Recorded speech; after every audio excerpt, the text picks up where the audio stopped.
भगवान ऋषभदेव ने अपने 100 पुत्रों को बड़ा अद्भुत संदेश दिया। उन्होंने कहा विरक्त जीवन था, अवधूत स्थिति प्राप्त हुई उनको। वो अपने वन में विहार करने लगे। ज्येष्ठ उनका पुत्र था भरत। समय आने पर भरत ने भी घर छोड़ा और गंडकी नदी के किनारे उन्होंने महादेव का तप किया। भगवान शिव का रोज अभिषेक करते थे। भगवान शंकर का अभिषेक बड़ा अद्भुत है। जिन घरों में भगवान शिव को जल से अभिषेक किया जाता है उस घर में बाप बेटे की लड़ाइयां बंद हो जाती हैं, घर के झगड़े समाप्त हो जाते हैं। मीठे दूध से भगवान का अभिषेक करने से मृगी जैसे रोग समाप्त हो जाते हैं, बच्चे पढ़ने लिखने में तंदुरुस्त हो जाते हैं, विद्या प्राप्त हो जाती है।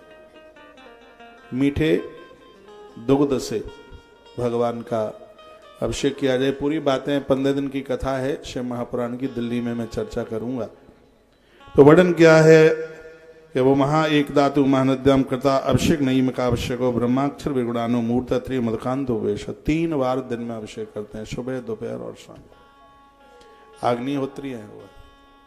एक दिन की बात थी, हुआ क्या, वो अभिषेक कर रहे थे, इतने में एक हिरणी दौड़ती हुई आ रही है, सिंह उसका पीछा कर रहा है और वो नदी को लांघना चाहती है। जैसे उसने लांघने की कोशिश की तो उसका एक बच्चा उसी समय मृग शावक ने जन्म लिया और वो पानी में बहता हुआ जा रहा है। भरत ये पूरा दृश्य देख रहे थे। उन्होंने छलांग लगाई, डूबते हुए बच्चे को निकाल के बाहर ले आए। उसको उल्टा किया, पानी बाहर निकाला, उसको अपनी कुटिया पर ही रखने लगे। महापुरुष तो जीव जंतुओं के ऊपर भी बड़ा दुलार करते हैं, बड़ा स्नेह करते हैं। वो चीटा मकोड़ा मर जाए पामों से तो चौमासा करते हैं, चातुर्मास करते हैं। एक दिन वो अग्निहोत्र के लिए संविधान लेने के लिए वन में गए। इतने में एक मृगों का झुंड आया। मृग के झुंड को उस मृग के बच्चे ने देखा, वो छोटा ही था। उसके मन में बात आई कि इस महात्मा ने मुझे कहां कैसे पकड़ लिया, ये मेरे परिवार के लोग हैं और मुझे इन्हीं के संग सुख मिलेगा। और वो महात्मा की कुटिया छोड़कर और वो अपने परिवार के लोगों के साथ मृग का बच्चा चला गया। पूरी कथा हमारी और आपकी चल रही है। संत सबके ऊपर कृपा करने को तैयार है, लेकिन संतों की संगति बढ़िया लगे तब तो है ना।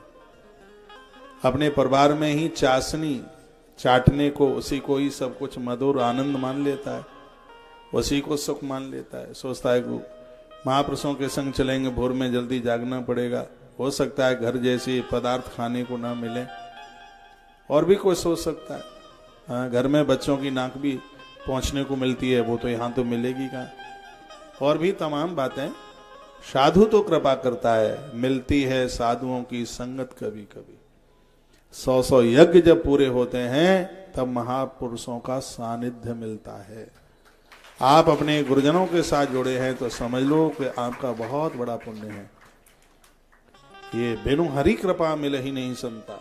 वो स्वामी जी ने कहा है कि भगवत कृपा के बिना, ईश्वर की कृपा के बिना संत नहीं मिल सकता।